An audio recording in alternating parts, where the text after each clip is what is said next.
Welcome to another episode of Top Lines and Tails, your weekly livestock podcast. And as always, we'd like to thank our sponsors, Harbro, for their continued support. This week on Top Lines and Tails, I'm speaking to Phil Stocker, and Phil is the CEO of the National Sheep Association and has been for about 12 years now. Phil, welcome to Top Lines and Tails.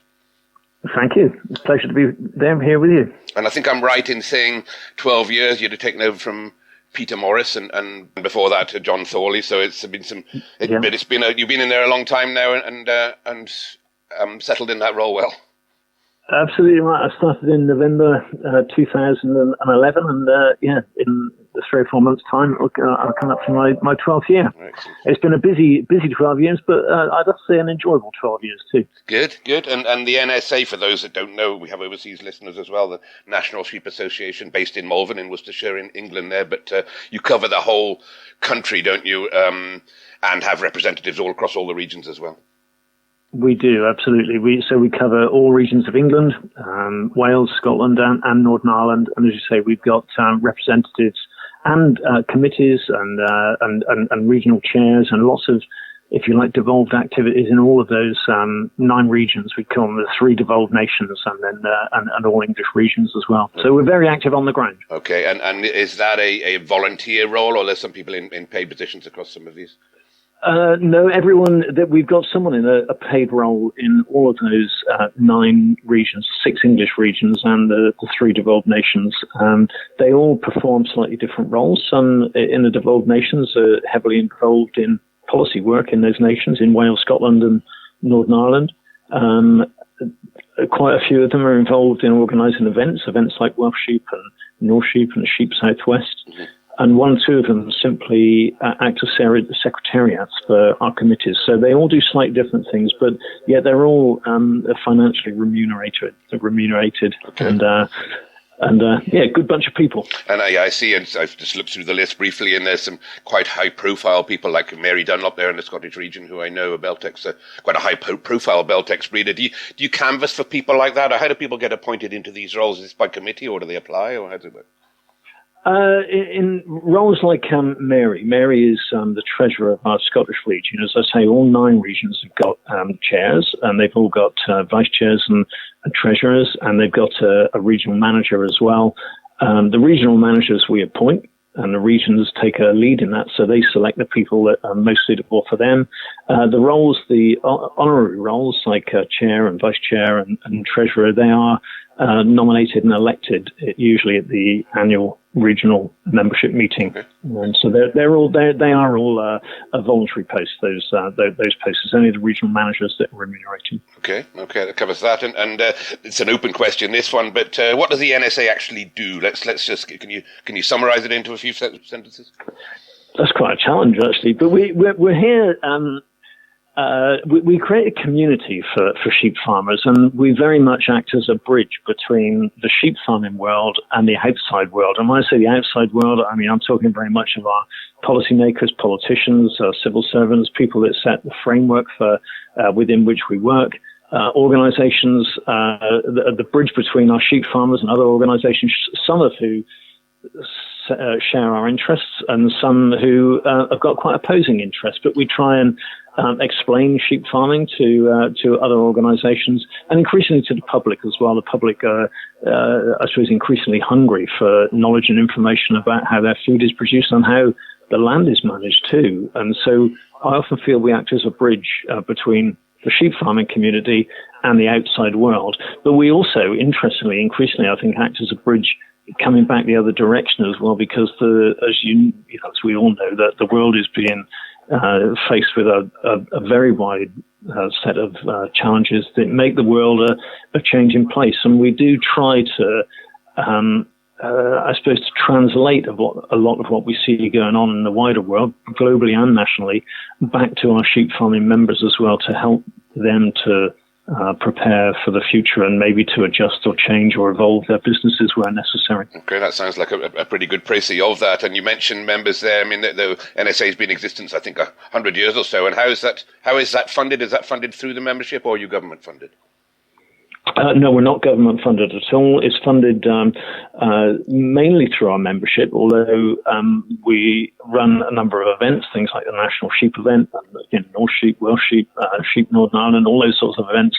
We raise some funds by doing those sorts of activities, but we're predominantly funded through our membership. Increasingly over the last 10 years, I guess, we've tried to diversify our income, as a lot of businesses, our farming businesses, have been encouraged to do, really. So we are involved in a number of development projects and research projects that have got sheep farming at their interest at their heart.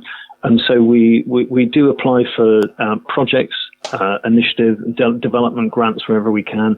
But still, I mean, it's quite right and appropriate, I think, for our organisation to be predominantly funded through our membership, because we're working for them and we want the freedom to be able to do what our members want us to do. So we are still primarily a membership-funded organisation. Okay, and we're talking to members across the UK. We'll maybe go into numbers in a second, but what are the benefits of a member? I mean, if people listening to this that aren't members could just tell us, what are the benefits of being a member of the National Sheep Association?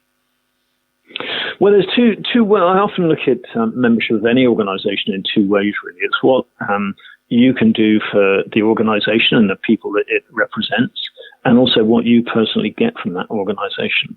And people get a number of things from the organisation when they join. You know, we do a 6-weekly magazine called the Sheep Farmer Magazine, which is full of updates and technical information. Lots of information in there about improving sheep productivity and sheep health. You get either reduced or free entry to the activities and the events that we do around the country. We produce a weekly e-newsletter that members get as well to keep them up to date with what's going on. So there's a number of things that our members actually get, if you like, hard returns. But then more so, I think, we're an organisation that is working on behalf of the whole sector, and it's a very diverse sector. And it's very much about people contributing to an organisation to promote their interests and to stand up for them. And we are quite unique. I mean, there's no other organisation in the UK that is looking after the sheep industry as a whole, across the whole of the UK. You know, we are quite unique. So as much as anything, it's about, people contributing to, if you like, a club that is working on their behalf and sharing their interests. Sure, yeah, like a community that people want to be involved in, and quite right. And you mentioned the Sheep Farmer magazine, been going a long time now. I used to put adverts in there many years ago, and when Howard used to run it there, and that's free to your membership, and it is full of a lot of interesting information. And does that go on general sale as well? Do you sell copies of that to the general to the non-members? No, we don't actually. It's exclusive to our members. So no, we don't sell that any wider at all, and we don't. And non-members don't receive our weekly e-newsletter either. So there's a number of things that are quite exclusive to our membership, our members, and we're always keen, obviously, for more people to join us and to help to steer the organisation and come together to make sheep farming a stronger voice in the world, I guess. I mean, we've even come together with a number of global organizations over the last 3 or 4 years to try to create more of a global movement for sheep farming, if you like. You know, there's all sorts of other movements active across the world, environmental movements, animal welfare movements, conservation movements. You know, why not create a movement that is for and wanted to see sheep farming and pastoral livestock farming succeed in the future, and that's very much what we're about. Okay, and I'll maybe come on to your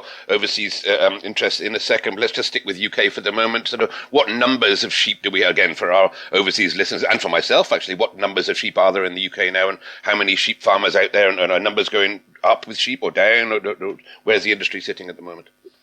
Yeah, so I'd say the industry is fairly stable at the moment. We're sitting at around about 15.5 million breeding ewes. I suppose total sheep numbers, including lambs, would be somewhere in a region of 32 million. They've been fairly stable for the last 7 or 8 years. Slight increases, but again, I'd say that those increases they're not. They're at a level that is quite sustainable and quite in line with market demand as well. So we'd have somewhere in a region of 65,000 sheep holdings in the UK, somewhere in that order. Yeah, I would say overall we're in a fairly stable and sustainable place. Really, we're seeing changes in trend, trend changes, I guess, in the industry, but that's not new whatsoever. We have over the last 20 years, and we continue to see a bit of a decline in sheep numbers in the uplands. And in part that's due to land being lost to afforestation, or more recently rewilding projects or agro-environment projects that are driving sheep numbers down in those uplands. So we are seeing a reduction in sheep numbers in upland areas, but actually we're seeing an increase in numbers of sheep in our lowland, particularly arable areas, where we're seeing a much greater integration now of sheep within arable rotations. In the rotation, which again is a good thing. Yeah. I could see that certainly happening more and more now. Animals sheep coming into the rotation, and we talk. A lot of our listeners are pedigree breeders on here, there, and I know you sort of umbrella all the breeds there. I mean, how many different breeds of sheep are there in the UK now? That's an interesting question. Well, we've got 83 breed societies affiliated with NSA. Now, that would include somewhere in the region of 63 native pedigree associations, so breeds such as the Suffolk and the Hampshire Down and the Soay and the Texel. There's a whole range of different breeds there. Yeah, we've got 83 breed societies that are affiliated with the NSA, 63, if you like, native purebreds, and the rest would be some new breeding companies and some of the new composite breeds, things like the Meatlink and the Cambridge, and more recently the Exlana, and some of the ABBA, the Innovis ABBA lines as well. So, yeah, there's a huge amount of genetic diversity. There is, and the genetics are moving all the time, as you said, and companies like Innovis are developing these, and the new breeds being developed all the time. And do they get instant recognition? And in the dog world nowadays, we see Labradoodles and Poodledores and whatever they're all called. Do these, when people start bringing a new breed in there, how do they get to become a registered breed, if you like, under the NSA banner? Well, they have to register with DEFRA as a unifying authority, as a breed society. And to be able to do that, they need to have a constitution and stated breed objectives. Okay. Once they've got that, then they can become affiliated with the National Sheep Association.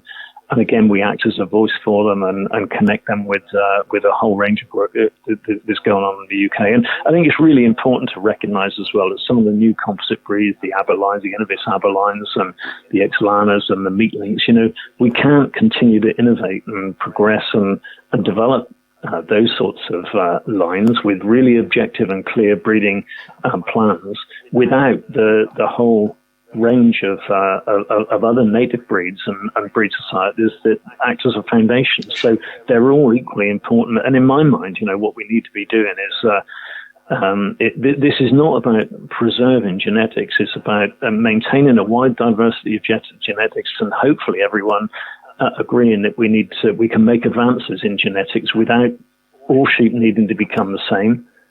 Definitely with a focus on the traits that those individual and different breeds are known for. Okay, and they've all got a purpose. Yeah, I mean, there's the likes of the Logie and Donor with the Ingram boys up there in the north there that sort of paddle their own canoe, I suppose, with their own breeds there, but quite specific in one region. As you said, people are using hybrids and getting into hybrids more. If we go into America, obviously, in the cattle industry, which we have quite an association with on this podcast, a lot of hybrids being used there, but the British cattle industry is very protective of each one of its individual breeds. But I think the sheep are starting now to look more, or farmers are quite prepared now to use more crossbreds, if that's the right word, within the industry. Definitely. I mean, if you look at the growth in crossbred rams that we've seen over, again, this last 10 years, there would have been a time when the crossbred rams, things like the Suffolk Texel cross ram, would have been frowned on in terms of its use on a commercial farm. But now it's they're really regular. And what you get from that hybrid vigor as well, and the ability for rams to be able to maybe make more ewes, and it passes some of that hybrid vigor on into its lambs as well. And I think people are recognizing the value of a wide use of genetics. It's really important to keep those genetics pure, because otherwise you just get a general dilution, but also to be able to use them as an attribute to cross and develop new strains, new breeds, focus on new traits. As I said earlier, I guess the world is changing. Mm-hmm. We've got all sorts of different demands on us, and we have to adapt and adjust the breeding of our farms to suit some of the demands that have been made on us. Things like the ability now to be able to thrive outdoors on grass with lower use of concentrates and feed. Again, you need certain genetics to be able to do that. Certainly, and I mean the Beltex obviously has crept in amongst a lot of these hybrids now. I know my friend Robert Patterson there sells a lot of Beltex cross Charolais tops, and a huge demand. But the Beltex sort of came in and it found a niche, didn't it? Really, just to get a bit more shape about some of these other breeds. Yeah, absolutely. Definitely. That was very much in response to a market interest and market demand, and it did. It filled a niche, and again, it allowed a real focus on land conformation for a certain market. Sure. And again, they've been very successful. Sure. And let's just go on to your overseas. You mentioned just now there you guys communicate across Europe and further afield, I know. And how does our sheep industry in the UK sit in global terms? We would be somewhere in the region of 7th or 8th in terms of the size of our sheep industry. So again, we're a small nation. If you look at us on an atlas, we're a tiny little dot, really, in terms of the global landmass, but we're really significant in terms of sheep farming. We'd be 7th or 8th in terms of the scale of production, and also significantly we're 3rd in terms of volumes of sheep exports in the world, behind Australia and New Zealand. So what that tells me is that we're really good at producing sheep in this country. We've got conditions that allow us to produce grass, again, that is ideally suited for sheep production. But not only is this country good and well suited for sheep production, we've also got the processing and the infrastructure, the trade networks and the trade development to be able to move products and to place products around the world to maximize or optimize the value of the carcass and to create new markets and create competition. And that's all good and really healthy for our industry. Okay, and I mean, I know our beef industry it's one that I've spoken maybe a little bit more about, if you like, but we are regulated, aren't we? And there's outfits like Rumour, I don't quite know what they exactly do, but we're regulated in quite a strong way compared to a lot of other nations that we are. Our health status is very high.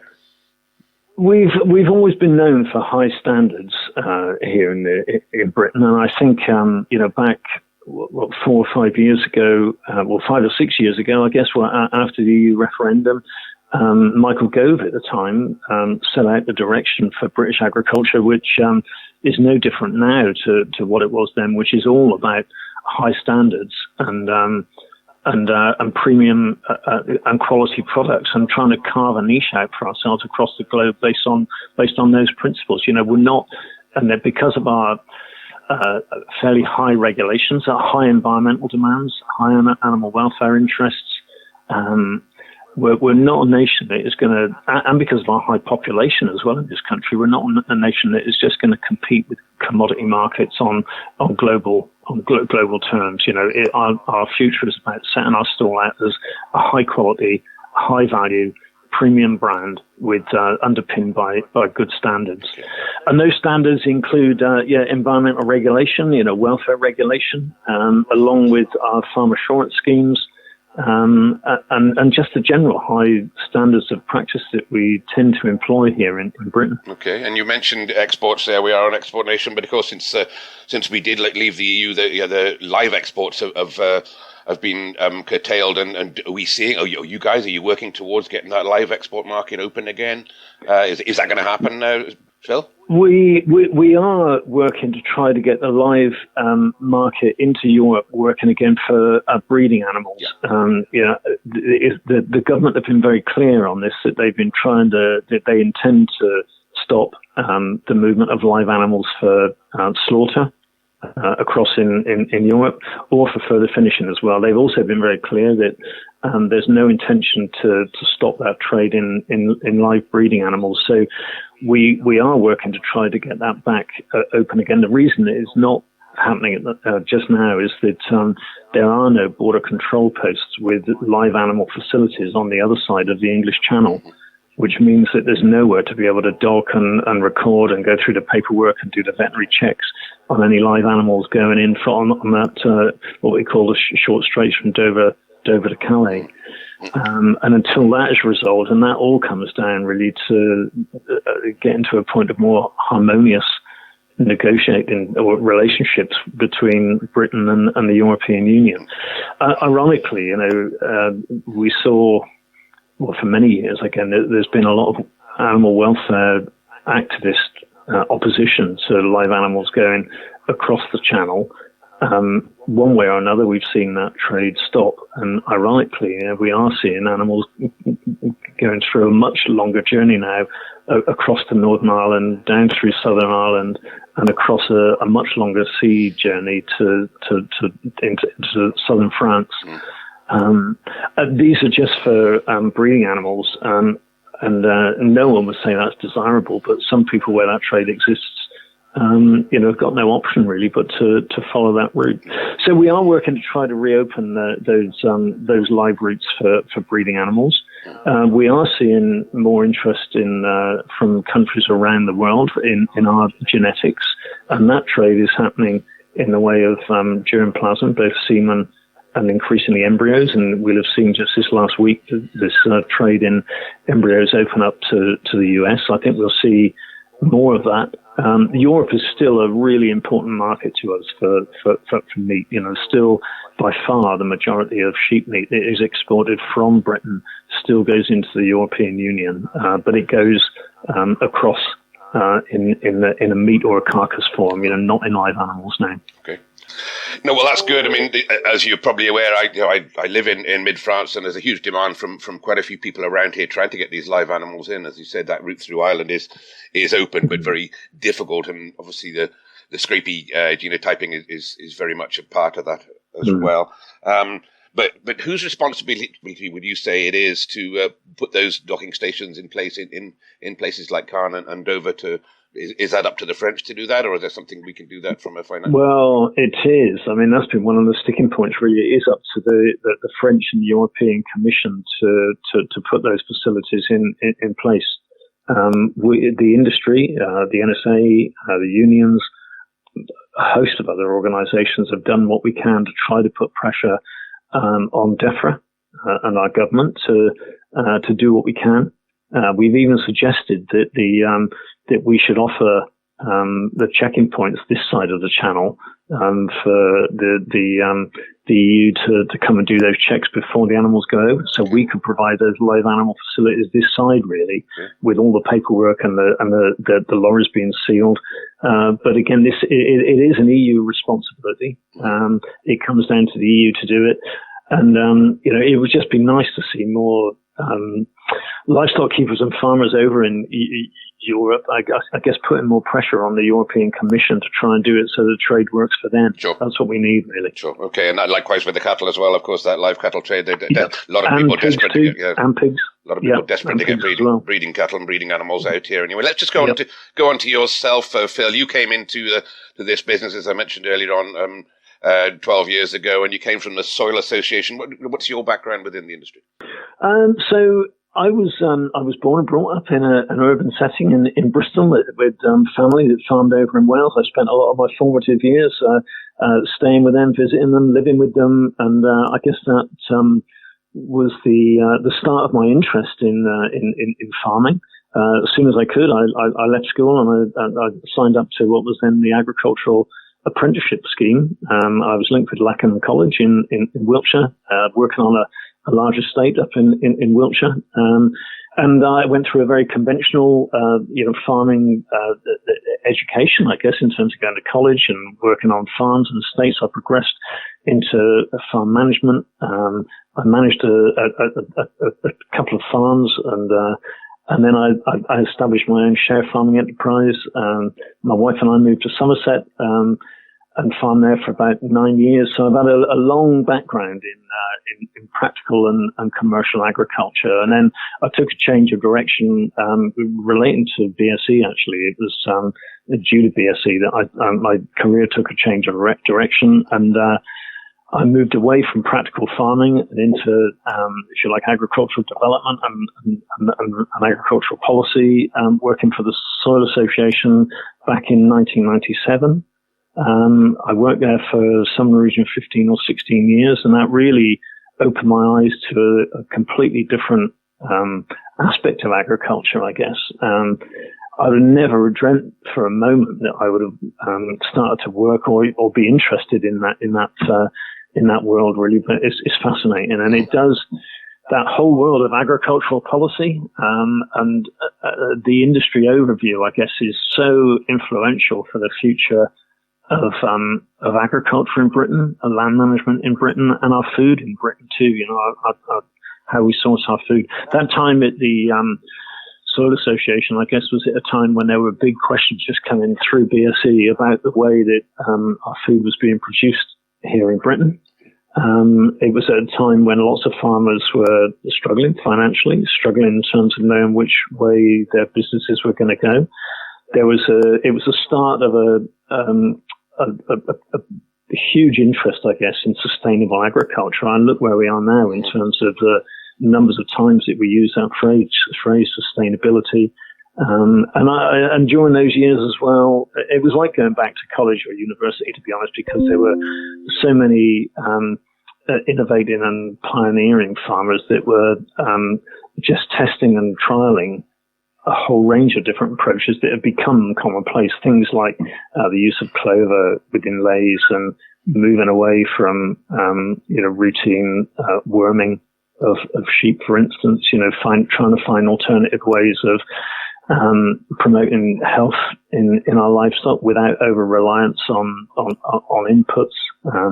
What can we do to make our ruminants in Britain more forage based?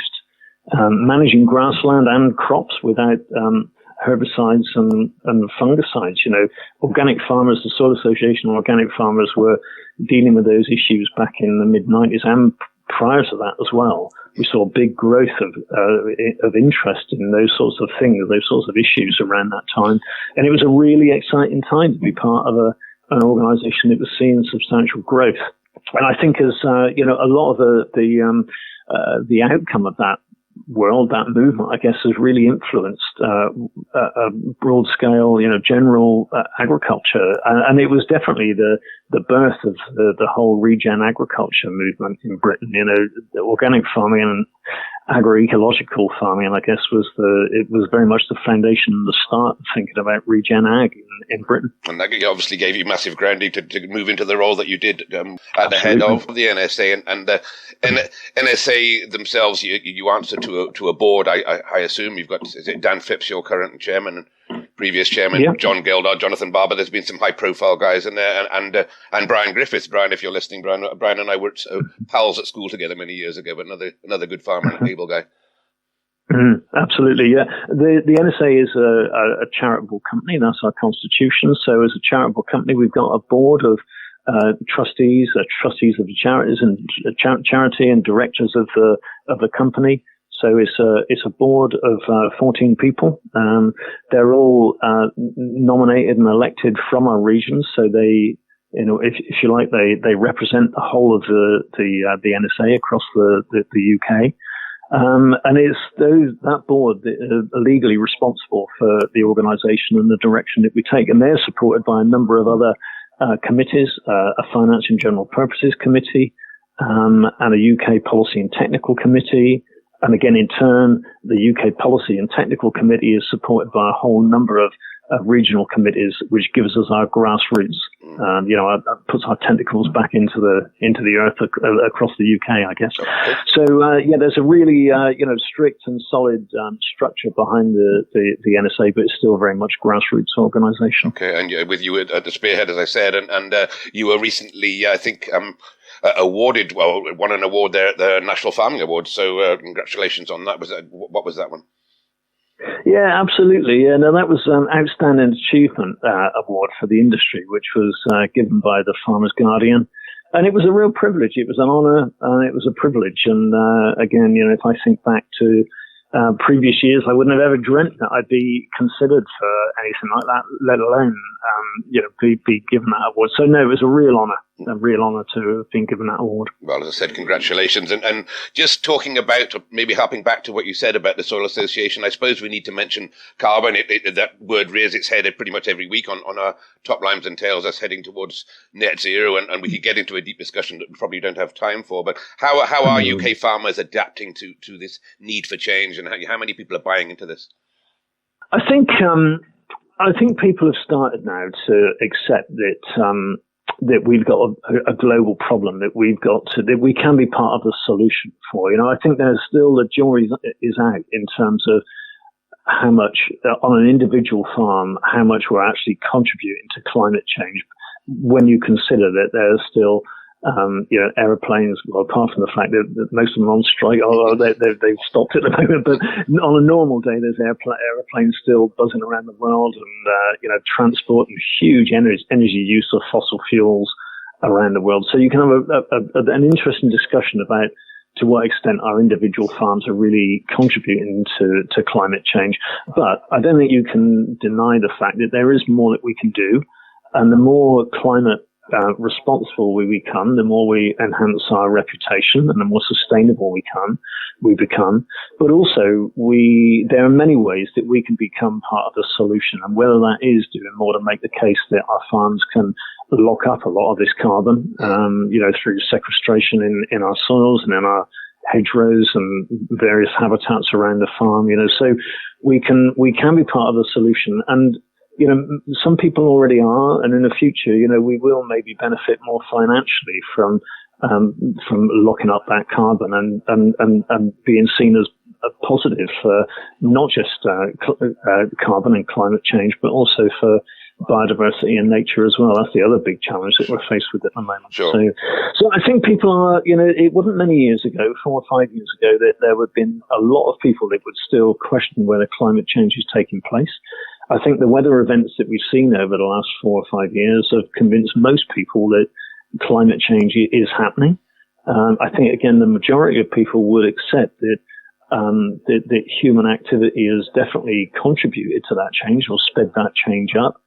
And I think most farmers that I meet, and certainly most of our members, are passionate about the environment and their farmed environment. And if there are solutions that are available to them, then and they work, then they're really quite keen to take up new ways of climate smart farming, I guess. I think clover inlays would be a great example of that. And all the focus on soils, let's get our soils in the right condition, make sure the pH is right, make sure that the soil structure is right. That'll lead to a more healthy grass and pasture growth. And ultimately that will lead to a better growth and a more productive sheep flock as well. So the whole thing goes hand in hand. I think most farmers get to see that and understand it.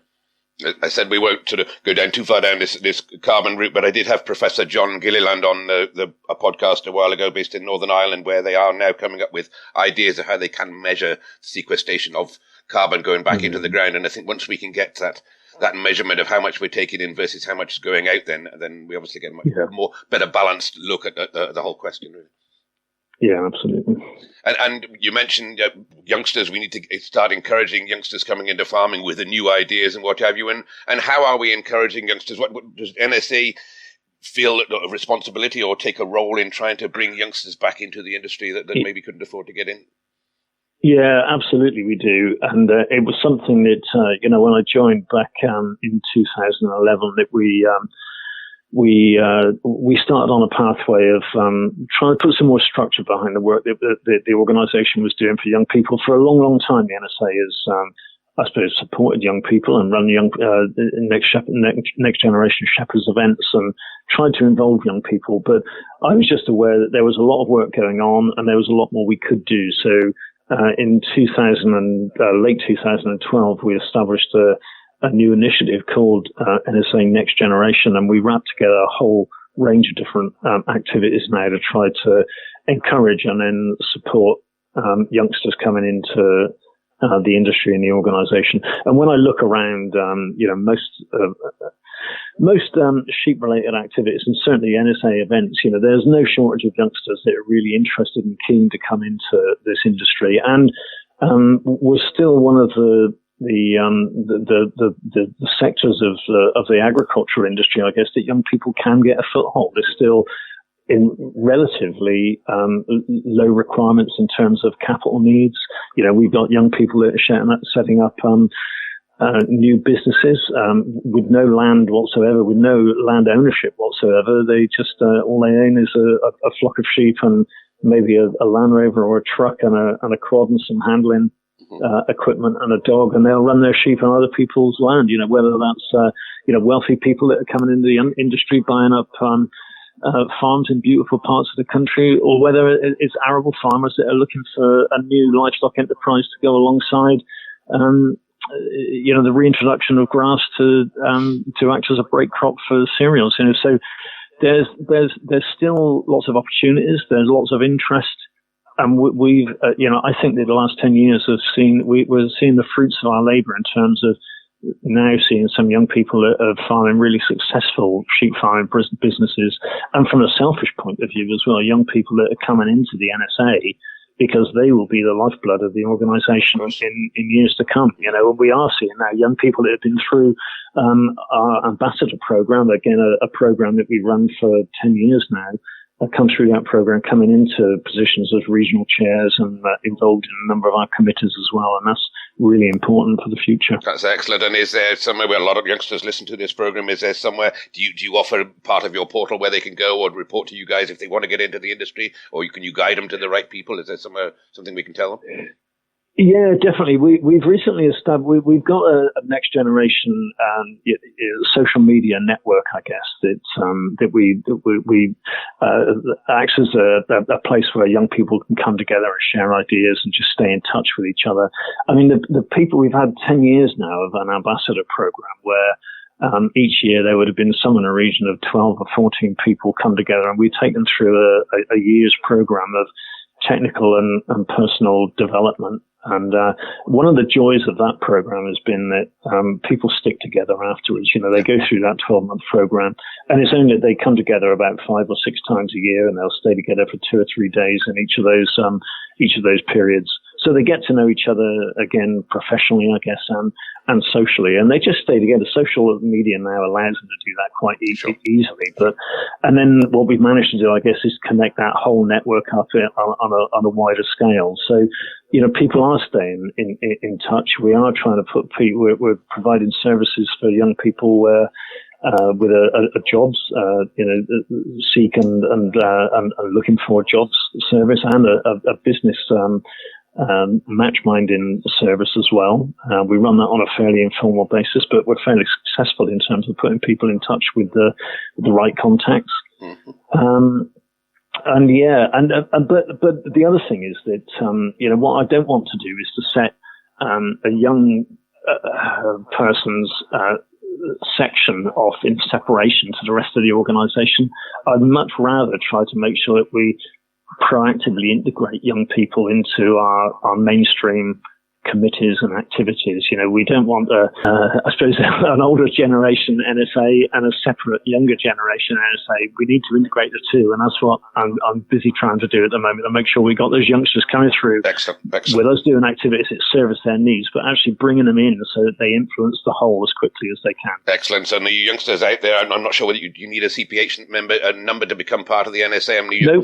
So you youngsters out there, then just go online, find the National Sheep Association and get yourself a membership. That's a good foothold to get to absolutely in the industry. Absolutely. Okay. And we actually, again, as another encouragement for young people, we do a half price under 27s membership for NSA as well. So we're doing what we can financially to try to make life as easy as possible for them. Excellent. And you mentioned communication. I suppose another subject that we touch on here quite regularly on Top Lines and Tails is the mental health side of it. And I know there's been strides made by companies like Farmstrong in New Zealand or what have you to put all this together. And does the NSA get involved in that side of it as well? Sheep farming can be a lonely place, can't it?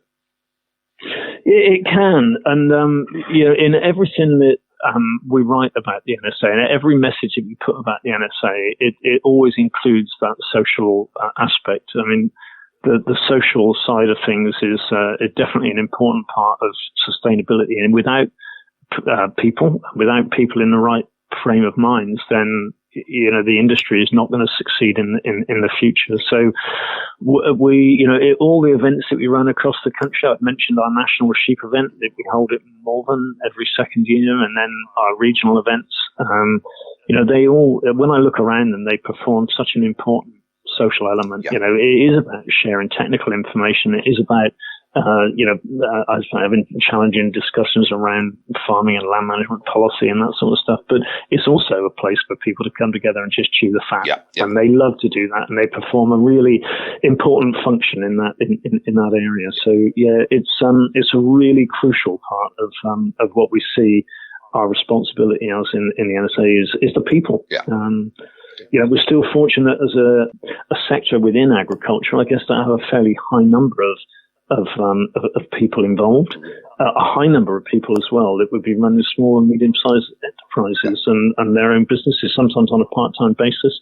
That to me is a success. Whereas if you look back over the last 20 years or so, a lot of agricultural success has been about driving people out of the industry so that we become more efficient. You can understand why we were there, but looking back now, it was never a great policy to reduce our social capital, if you like. We need to find ways of including more people. Okay, well, it sounds like we are reversing that trend, and that's brilliant. And you mentioned your sheep events, the one in Malvern, of course, the national sheep event, as you said, very well attended. But the North sheep, the Scotch sheep, the Welsh sheep, various things. And are these? I suppose you said they are part of the fundraising towards the NSA. But you try and bring the general public into these shows. Is there a place that we talked earlier on about getting the public need to know where their food comes from, and we need more connection with the public. Are these events somewhere that the public can come along and actually get a better understanding of where the food comes from? Well, they can, but we don't push them as those events. And one of the successes of these events is that they are business to business. And, the trade that we work with, people selling sheep handling equipment or feed or pharmaceutical products or whatever it might be, really value these events because they are business to business. Okay. So if the general public want to come along, they can do. We certainly don't stop them, but we don't push these events to the general public. What we do though in all of them is to try to work with networks of schools that might be local to those events, and we would always invite primary schools and sometimes older children as well to come along and just take part as part of an educational process. Sure. Again, the way that the world is moving, I guess, means that so much of our communication with the public has ended up being online and via our website. And what we do know is that we get an exceptionally high percentage of hits on our website from non-farmers, from the general public, people that might just be out and about in the countryside, seeing sheep when they're going for a walk at the weekend or whatever. I've got some interesting questions and they come onto the website, or they might ping us an email and ask, and even a photograph sometimes of a sheep that they've seen and asking what breed it might be. And I've done that. Sometimes it's not easy because some of the breeds look fairly unidentifiable. But there is. We said about the connection, and it is about connecting. We have to do more as an industry, I think, and I've had this conversation with a few people recently. We have to do more as an industry to try and educate the general public where their food comes from and sort of reverse this disconnection that's going there. And obviously, again, you said you're a portal that people can come to, but is there anything else actively we can do to kind of narrow that divide a little bit there, Phil? I think the agricultural shows generally an area where we know we get a lot of public footfall, so we take part along with lots of other farming organisations in big events and shows like the Great Yorkshire Show or the Royal Welsh or the Royal Highland Show, many more. So we play our part in trying to help to increase awareness of the public by attending and taking stands at those sorts of shows. And then really, apart from that, I think it's about the industry working together and trying to join up our activities. We get heavily involved behind the scenes and supporting Leaf's Open Farm Sunday, for example. That's a great initiative. The more we can add weight to existing activities, the better. HDB's recent Eat Balanced campaign, and we're coming up now to the first week in September being Love Lamb Week. So again, there's a big concerted push there to put that message about how delicious lamb is and how sustainable it is, and how it influences the countryside through Love Lamb Week. So, is trying to get the organisations to come together, I guess, and try and support general promotional activities rather than everyone trying to do their own thing. The more we can coordinate and link together on these things, the better. Okay. And we're very happy at the NSA to play our part in that. Yeah, sure. And you mentioned the Lamb Week, and of course, we all love a bit of lamb as farmers, but I don't like to say the housewife. That's probably an outdated word now. But the general public will love to eat lamb, but lamb, of course, is becoming more and more of an expensive commodity. And the more we have to invest in money there's a cost to getting that reconnection back with the public. Then that cost has to come from somewhere within the industry. So it is a little bit of a catch-22, isn't it? No, it really is actually, and this is where I suppose the diversity in our markets in the sheep industry is really important for us. So we've got. We're not overly reliant on any one market. I think maybe somewhere in a region of 20 or 25% of the lamb that we produce here in Britain would be sold through our supermarkets. A high percentage, somewhere in the region of 40%, 35 to 40% would be exported. The halal market is really important to us as well, to the Muslim community. Somewhere in a region of maybe 30 or 40% of the lamb that we produce here would be halal and go into that Muslim market. Wow. Is really important. And all that diversity just gives us a lot more choice, I guess. Mm-hmm. And it means that, when something goes wrong somewhere, we've got other markets with a particular supply chain. We've got other markets that we can rely on. I think that we're really fortunate in that we've never really got too closely connected with ultra processed foods, and we've seen over the weekend with news that researchers found that highly processed foods lead to obesity and diabetes and all sorts. And lamb, really, as I said earlier, lamb just suits that whole image of being high quality, highly nutritious, with good environmental standards, very extensive and free range in its nature. Is never going to compete with some of the lower cost proteins. But again, this is about trying to get across the value of the product to consumers. And sure. I think we will in time, I think, get to a point where people will understand and appreciate that nutritionally a product like lamb, which is out there on grass most of the time, fed relatively slowly and naturally, nutritionally it is superior.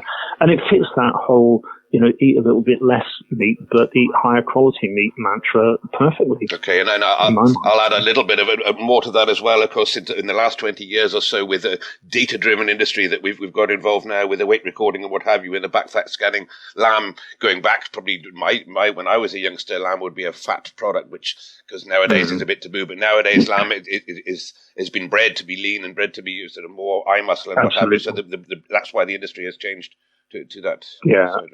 Absolutely right. I think back to lamb always was a fatty product. It's not that way now at all. I think there's two things there. One has been about breeding and some of these new breeds like the Texel and the Beltex and others that have come and the scanning and the EBVs, the estimated breeding values that Signet have worked on so that farmers can make a more selected choice, I guess, in terms of the genetic. But it's also been about market signals and farmers responding to what the marketplace needs. So farmers are much better now at selecting lambs and choosing them before they're overweight. And genetically, we've got breeds and systems that can get to reasonable weights without them going over fat too. So in lots of areas, the industry has come together to consider what the market needs and to produce for that market very effectively, in my mind. And when you say you've exposed us to how much lamb is exported, of course, the export market again will dictate exactly what lamb they want. We've enjoyed chatting about these lambs. I probably will just give a little bit of a call. You've got a conference coming up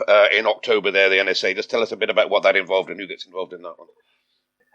So this is a new conference that this year is going to take place on the 25th of October, and it's being held just outside of Birmingham at the National Conference Centre.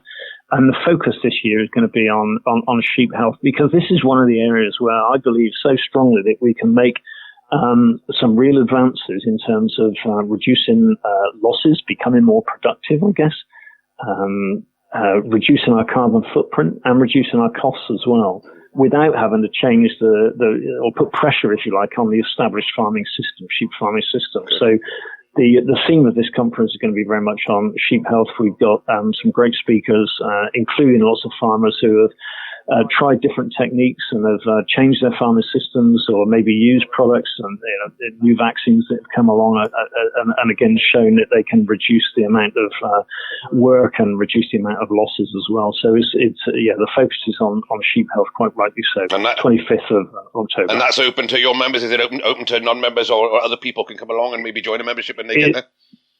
Absolutely, it's open to everyone. People, it's definitely promoted to our members, but for non-NSA members are welcome as well. They will be invited, but not forced or overly pushed to become an NSA member. But if people choose to join us, then I want to make sure that they're just very, very welcome. Well, I'll put it in my diary and I'll try and make that one myself, Phil. And I really do appreciate you taking time. I know you're a busy man. It's obviously our listener can tell that as well. So I appreciate you taking an hour of your time, and I hope that sort of dispelled a few myths and given us a better understanding of how the sheep industry works in the UK and also, of course, what the NSA does for us all. Yeah, well, thank you. It's been a pleasure and it's a great opportunity as well. So I appreciate it. Thank you. All right, thanks, Phil. Thank you for listening to this week's episode of Top Lines and Tails. And as always, we'd like to thank our sponsors, Harbro, for their continued support of this podcast. And if you're thinking about how to boost fertility in your flock this autumn, Harbro's got you covered there as well. They now have offers available on feet and fertility lick buckets. And there's a great science behind these buckets. And there's a great story about how nutrition at the point of conception can influence lambs for the rest of their lives. So it's a scientific product and something which Professor John Robertson had introduced them to some time ago. So don't forget to get in touch with Harbro for more information on this and their other range of products, and contact your local Harbro representative or find them on the internet on social media. And while you're on social media, don't forget to join our Top Lines and Tails Facebook community, where you'll find more information to back up this and previous episodes. And also, while you're listening to our podcast, please click that button that allows you to follow us or to subscribe to the Top Lines and Tails podcast, because that will not only get you notified whenever we put out a new podcast, but it will also help us with our visibility and followings across the internet. So thank you to all your listeners again for listening to this week's Top Lines and Tails podcast.